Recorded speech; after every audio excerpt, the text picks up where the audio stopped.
Thank you for that introduction. So today's session is best practices for using batch client interface for testing and more. My name is Joshua Moore. I've been with Vertex now for 13 years. I started off in consulting, doing implementations, solutioning for the first 6 or 7 years. And then I am currently in a technical account manager role with our premium support packages. So today, we'll have the objectives of how to create a BCI file, how to run the BCI file, analyzing some of the results and how you can use them, and then understanding what some of the value you can get from the BCI tool. A high-level agenda here. What is BCI? What are some of the common uses for it? Again, creating the BCI template, running the BCI and reviewing some of the results, and whatever questions you guys have at the end. So some of the reference documents that you can look at that is available to you is the Vertex O-Series V9 Batch Client Interface doc. That is available through the resources here as well. But you can get this document either through My Vertex, if you have access. Under the download section documentations, you can see the batch client interface doc there and the configuration parameters doc. You can also get it right through O-Series when you log into O-Series. There's some links towards the bottom right hand of the screen that gives you access to these documents as well. Also in the documents, you'll be able to, I've included the template that I am using. You can use that as a starting point as to how to create a BCI doc file as well to use for your own purpose. So what are some of the common uses for batch client interface? The batch client interface was originally designed for our retail client. But the problem was that some systems were not directly connected to Vertex O-Series. There was no, either the technology wasn't there or maybe it wasn't on the same network that it would be able to reach O-Series for a web service call. So the solution to that was that we allowed them to populate basically an Excel sheet, a CSV file with specific invoice columns, data elements that you can push into Vertex to either recalculate the tax or to push tax calculations that you've already calculated in another system and have that stored into Vertex as well.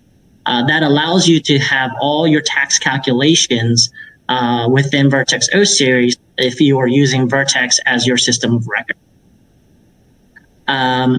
You can even test Vertex for calculation methods via the BCI file, and that's some of the common uses that I'll be going through as well. So what are some of the ways to run the batch client interface? Oftentimes, some clients say, well, how much is that? But batch client interface is native to Vertex O-Series. So if you are licensed for O-Series, you have the BCI available to you already. One of the ways, and like I said before, is that you can use a flat file. It's just a CSV file, and you'll see an example of it later. The other way is to do it with a web service call. Now, the web service call is a little bit misleading. Basically, you'll have a web service call that will FTP whatever file you are trying to upload. And then you would use a second web service call to kick off the batch client interface for that file. So it's not exactly a web service call. It's just putting the file there and then running the batch. Now, the third way is to do it via a database automation. And again, this was mainly designed for our RTE solution, our retail solution, where the point of sale will write all the invoice data into any supported database. And that database is then, through the batch client interface, pushed over into Vertex O series during a scheduled time. So the database automation is another way to run BCI with Vertex O series. So how do you automate it? So there is documentation through the batch client interface doc, but also you have to put in configuration parameters in order to know where the database is and how often you should run it. So you can automate it out of the box to run every 5 minutes. The database is set up with specific table names based off of the batch client and your Vertex solution. Generally, it is a VC engagement because they have to understand where the database is, where is it pointing to, how often do you want it to run, what data elements are necessary to calculate tax correctly based off of your Vertex O series solution. And again, I'll be going through that a little bit as well. O series has, again, the configuration parameters that you would have to set in order to know where the database is.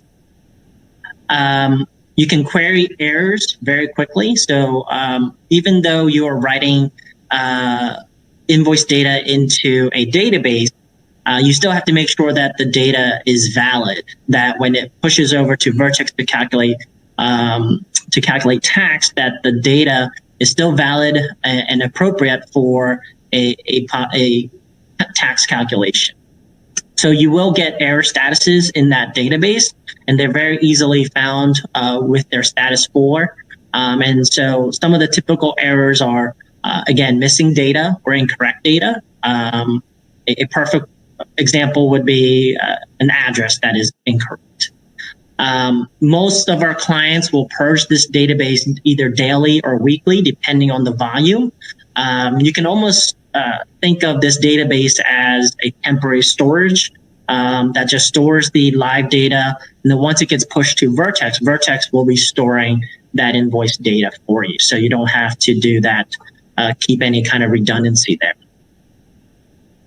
So if you can imagine a retail solution, you've got thousands of stores across the US that are doing calculations and storing those calculations in a database. And then through some kind of auto scheduled timing, they will then all push to Vertex O series to store their daily invoices. So that's what the automation can do. And here's a little schematic of what I was just talking about. You have your point of sale here that, again, writes to any kind of supported database. The database structure is dependent upon what data elements are required for an accurate tax calculation. And that could be different depending on what industry you're in, what data elements are necessary. And then from there, the scheduled job will push it over and invoke the BCI transactions. Those transactions will then either recalculate or will just push whatever tax was calculated into the tax journal. So when I say it can either recalculate or push, BCI has the ability to do a quotation, which won't actually write anything to the tax journal, but you'll get a tax result. You could do an invoice call, which will write to the tax journal, or you can do a distribute tax call, which again take whatever tax was calculated in the other system and just pushes it to the Vertex tax journal to write as liability in case you are using Vertex as your single source system of record. So how do you create a batch client interface file? It is just an Excel file. So you can refer to the doc, the batch client interface doc, to know what headings are appropriate and which one of the data elements are required, depending on the type of call you're doing. You can almost imagine this as entering in data into your transaction tester. You obviously need a taxpayer. You need at least a destination.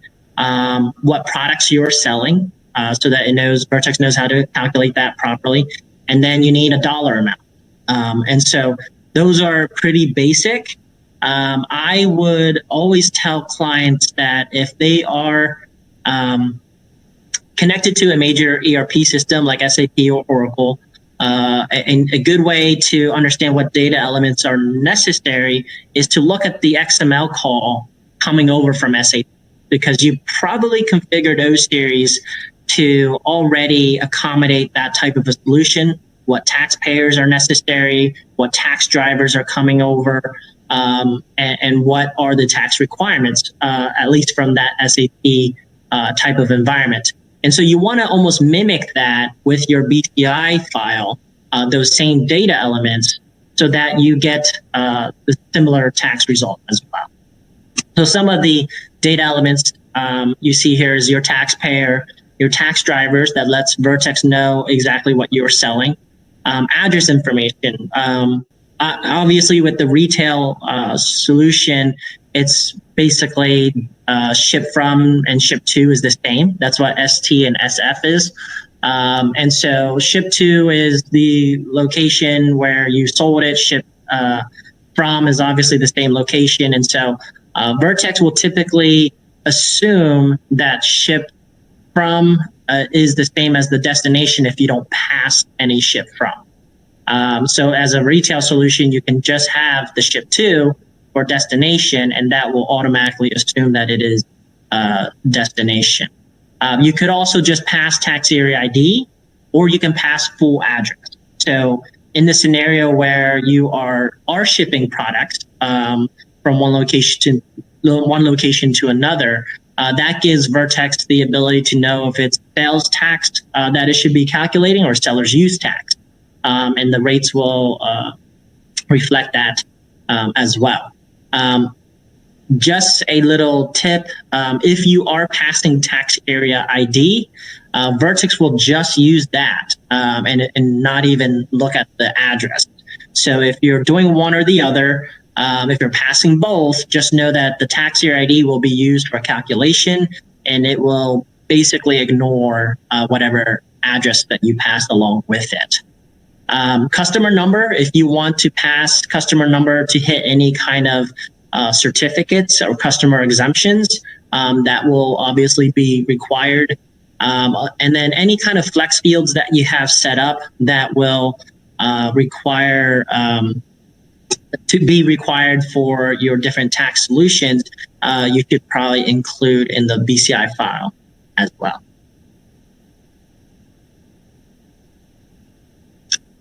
So let's go to the demonstration. I will first go ahead and share my screen.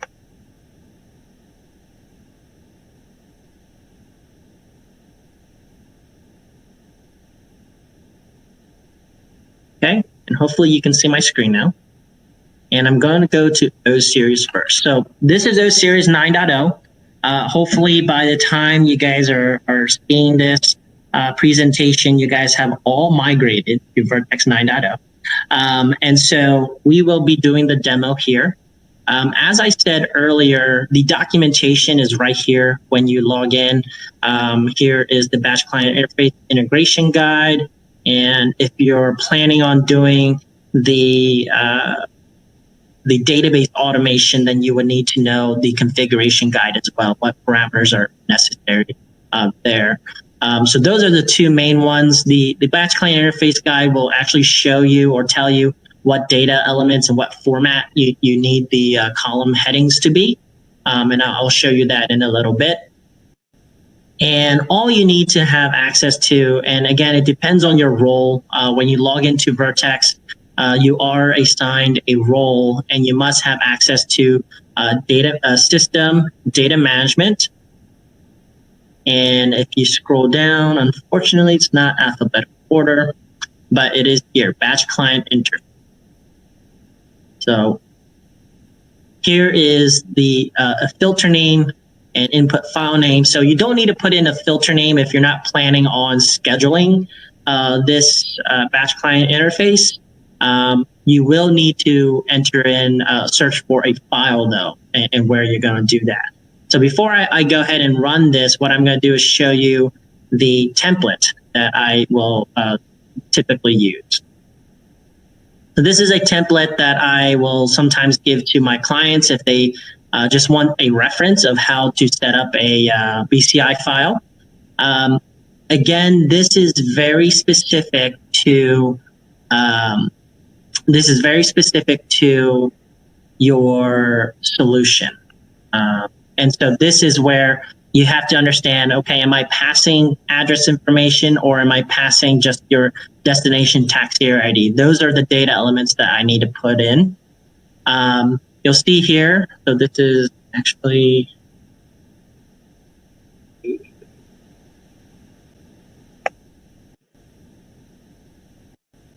go home.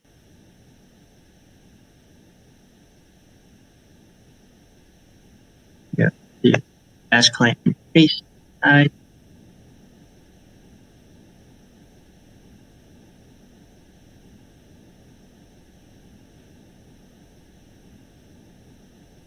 And I'm going to show you where the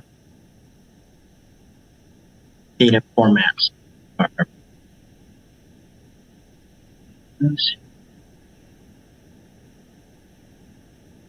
Here's your planning guide, XML guides, how to maintain it, certificates.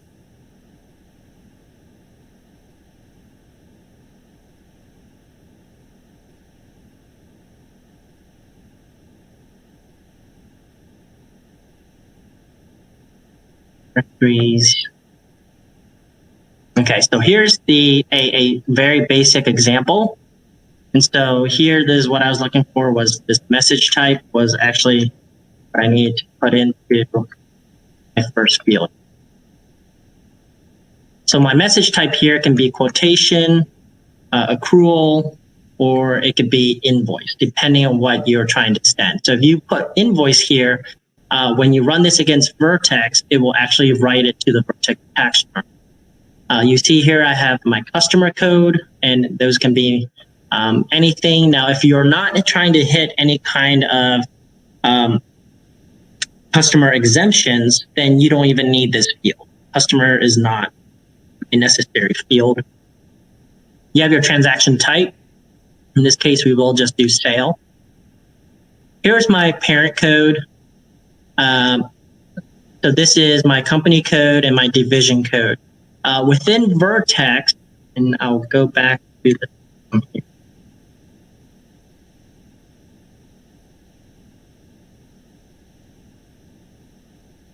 So within Vertex, when I go to My Enterprise Taxpayers, you do have to know what your taxpayer structure is. So this top level here is considered the company, and the next level here is considered your division, and the next level here will be considered your department. And so you have to know how Vertex is sending, well, rather, either your point of sale, or in this case, maybe your ERP is sending this data over your taxpayer structure so that it matches when you create this BCI file.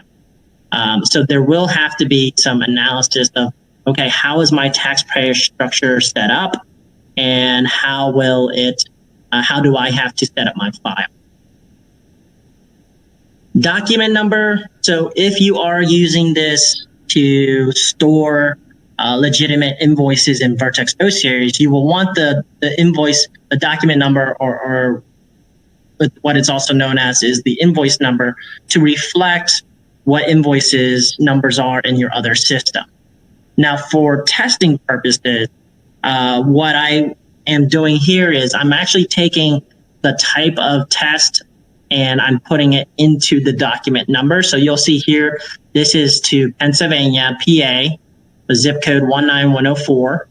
And the product that I'm using is TPP, just standard taxable products. You'll see that it's TPP here. Now, when you see the output, you'll know why I did that, because the output is very limited in what data elements are shown.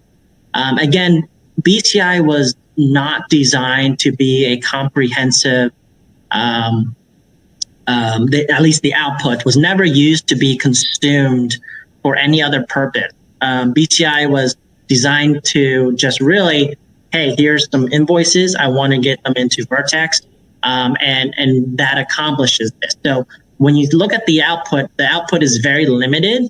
But once it's written to the Vertex tax journal and in the reporting database, you can report against it just like any other invoice. So there'll be a lot more information there. But you will see that the output for testing purposes does not show you exactly what the line item was or anything like that. So the only reference you'll have is this document. So you'll see what I'm talking about when I get there. So document date is obviously important. You want the document date to be reflective of when you actually processed this invoice from the other system. Or in the case of testing, if I have a monthly data update, and I have clients who do this, they create a BCI file of maybe their key jurisdictions, addresses, products that they sell, maybe specific customers that they want to make sure they don't overtax or tax doesn't change. So whatever invoices that may interest you on a monthly basis, you can create a file, a BCI file of those invoices.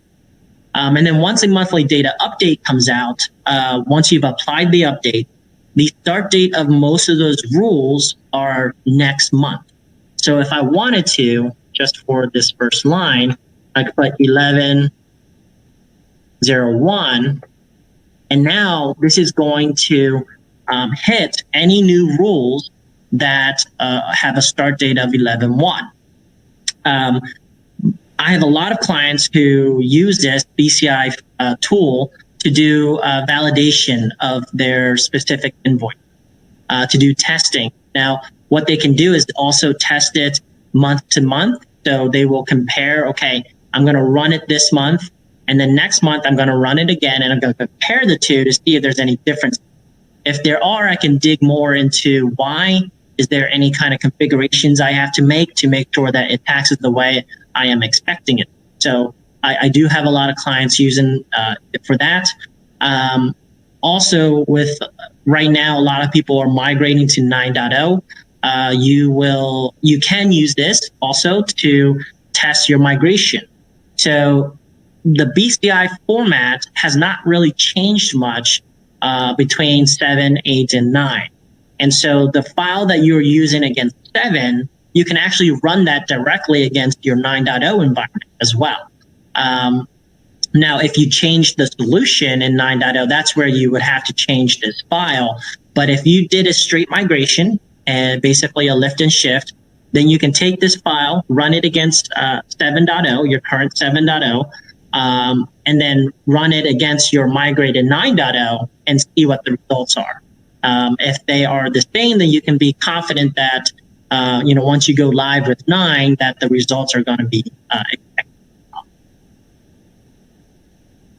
So you do need to have line item. Line item lets Vertex know that it is a unique line. If you have an invoice with multiple lines, for instance, you'll see here, invoice LA 3333. So Vertex says that, okay, this is a document number. These two are exactly the same. So I also require that this line item be unique. So in this case, I'm going to put number 2. So that this is one invoice. This is invoice 1, line 1, same invoice, line 2. And then you'll notice here that I actually changed the address, destination address of in line 2. I'm just going to remove the city and destination here just so that we get a good result. And that's going to give you a different tax result for this line, even though it's both the same invoice. And you'll see I put some gibberish here for the this line so that you can see that Vertex will also give you an error in the BCI. So what I'm going to do is I'm just going to put gibberish for the document that lets us know. But you'll see exactly the error message saying, hey, I can't calculate this because I don't know where it's going. This is not a valid address.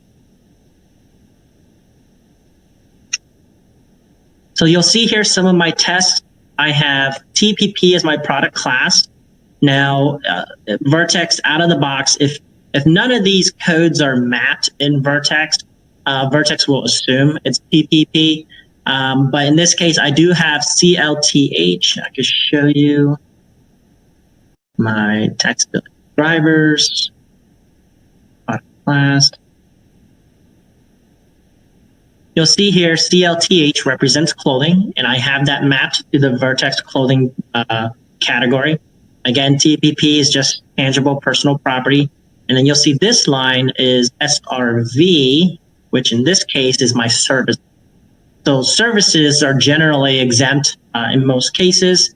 In this case where this is clothing, it's going to Pennsylvania.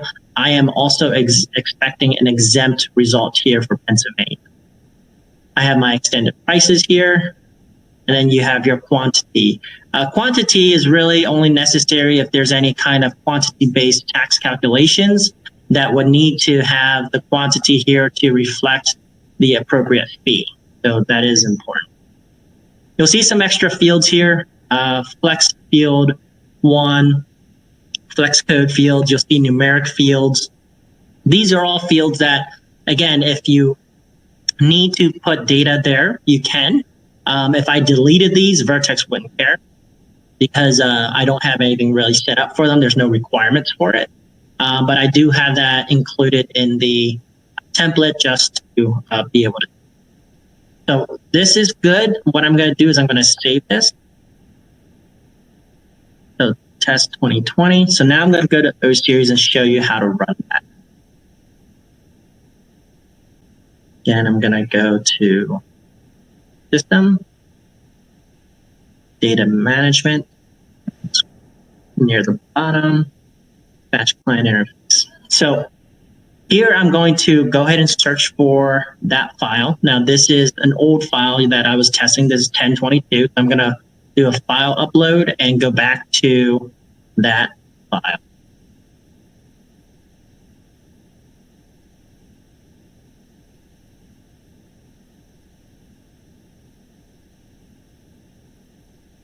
Here's my latest file saved on the 29th. I'm going to open that, and now you'll see 10:29, 1:10 p.m. So that is accurate. I'm going to select it. Now it is here as an input file. So if your file has a message type of invoice, you can override that invoice by clicking this box and saying quotation only. Quotation only means I don't care what message type you have in there. I'm going to override it and just do a quotation. I have clients who use this because maybe the BCI file is generated as an invoice file, but they want to view the results first. They want to verify that the results are what they are expecting. And so they'll run it as a quotation, view the results, make sure everything is correct, and then they'll go back and run it again, but this time do not check the quotation and allow the invoice to write to the tax journal. So that is a kind of a nice fail safe there. I typically allow it to start on row 0. I don't put in a document prefix. I don't use any of these line item processing or existing documents. I want to process this as is for this file. So now I'm going to go ahead and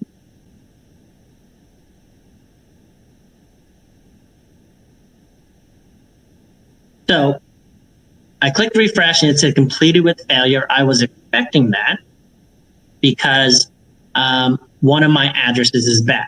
So I'm going to go ahead and view, and you'll see here that you have the results and you also have the error. So if I click on the error, it tells me which line was incorrect. You'll see here's my gibberish, right?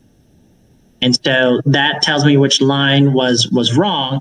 But if I click on my results, here are my results. So you'll see that all of them processed except for that one line. And so you'll see here that it failed. So what I already did was I did save the results here. Let me go ahead and save it as a new. Yeah. copy this.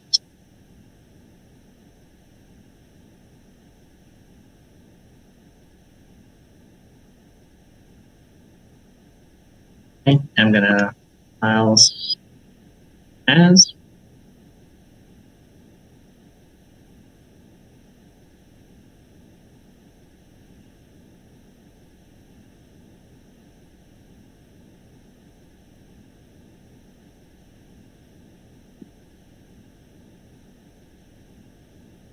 Now I'm going to go to that directory.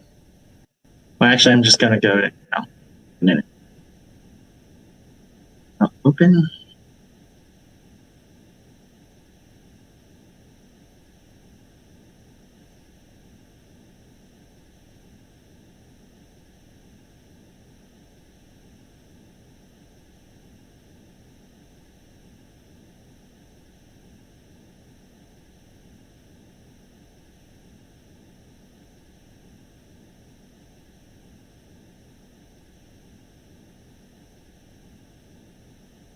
I do all files. There's my results. Select it. It is delimited. And so here are my results, and here's where you will see that the results are very limited. It doesn't actually give you too much detailed information, whereas in regards to where did it tax and why did it tax that way. Again, the output here was never really designed to be consumed in any which way. The whole purpose of BCI was just really to get it into Vertex. And if you needed more detailed information of what the jurisdiction was, how much it taxed, what rules it hit, you can run a data extract report to get that result. But what you do see here, again, a lot of my clients will actually take this information and they do use it for various purposes. You'll see here how important the document number is. The document number is really what tells you what the invoice was. Right? Where did I calculate it and why did it calculate this way? So again, I know that this was calculated into PA. This tax area ID is representative of the situs tax area ID. So this is telling you after the tax calculation, I know that it calculated based off of this situs of 39101-3000, which is Philadelphia. The reason why I say this is not always the destination is because if you put in an origin and a destination, depending on what state you're in, some states are origin based and some states are destination based. And those are only become a factor if it's intrastate. So like the state of Pennsylvania is origin based.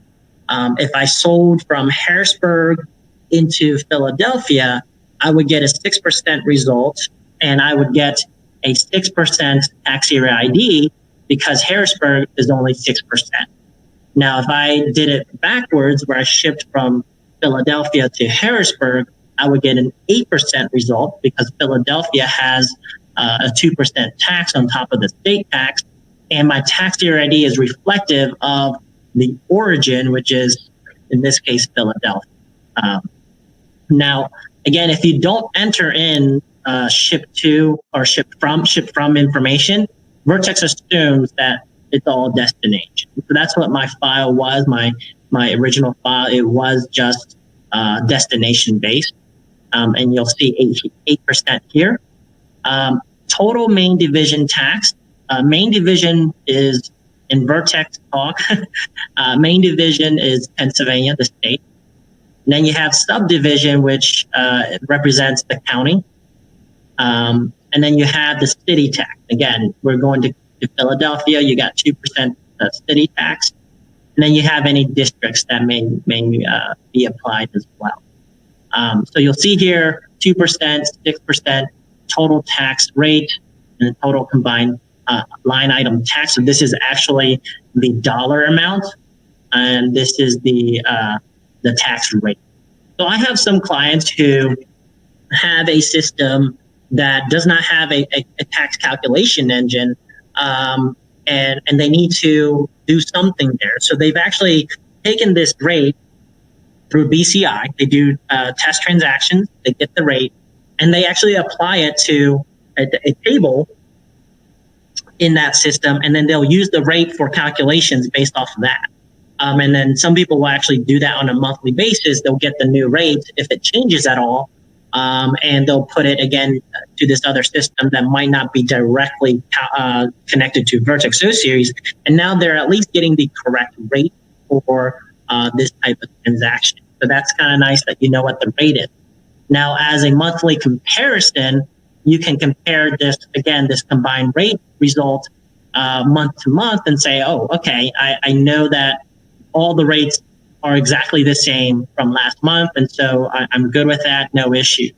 What happens if I'm selling, I know that this first line is clothing, and this month, Pennsylvania decided we're going to start taxing clothing. Well, now instead of a zero tax, you'll get a combined rate of, going to Philadelphia, a combined rate of 8%.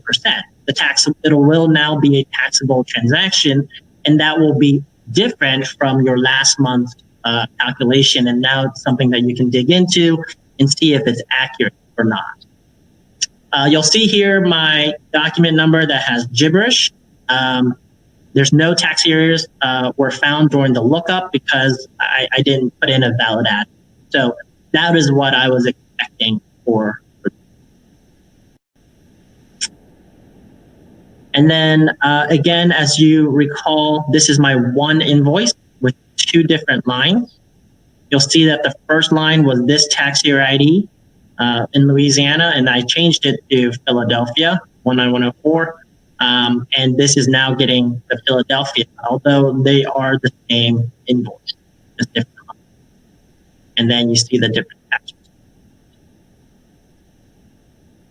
So that is the output that you will get from Vertex O series.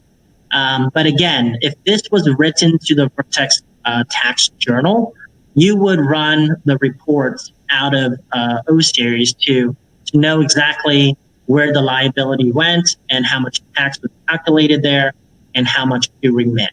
So this, again, is a nice way to push invoices into Vertex.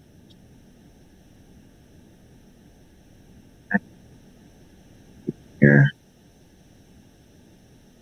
And that's how easy it is to run BCI. A lot of people will ask me, well, who's in charge of running something like this? And I would say that a tax professional, a tax manager would be able to run this. It's not anything that would be severely damaging to the system as long as you're running quotations, right? And again, they would know whether or not they're trying to invoice or whether or not they're just running tax quotation, because they would be the ones verifying the tax result. An IT person wouldn't know whether a tax result is correct or not. So they can definitely run BCI through and get the tax results and review it that way. The creation of the file will probably be a collaboration between a tax manager and maybe an IT ERP person who understands what's coming over from the ERP, what data elements are there, and then how to create the file and populate the file. If this is something that they need to write invoices into Vertex, there needs to be some kind of system that will populate the file with, all of this month's invoices. And then from there, they can decide who's going to push it into Vertex and how often. If they're just using this for validation, then a tax professional can just use, again, like the template that I give you guys, have in the available to you guys. You could use that template, and you will probably need to spend some time deciding what data elements are necessary, fill in the proper columns, and then populate the file with the proper data elements per your solution, right? Because if I don't have the proper drivers or if I don't have the proper taxpayers, it's gonna not tax accurately for you. It's gonna be, some inaccurate testing. So you want to make sure that it does meet your Vertex solution when you create these files. I'm going to go ahead and stop sharing.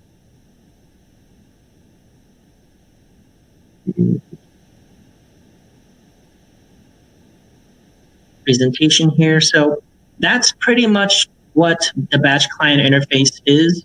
I hope that that made a lot of sense for you. You can watch through this video again just to kind of catch up.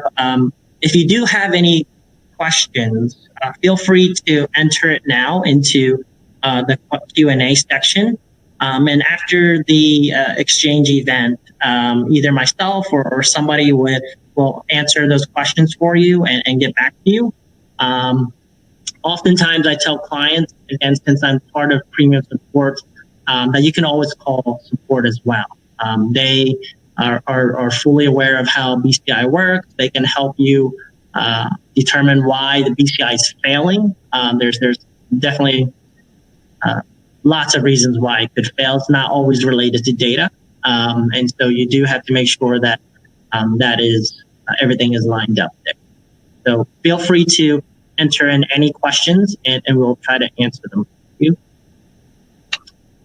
And again, I'm Joshua Moa. I'm a technical account manager here with Vertex. If you do have any specific questions for me, my email address is there. You can email me and I will try to get back to you as soon as I can. Thank you for coming to this session.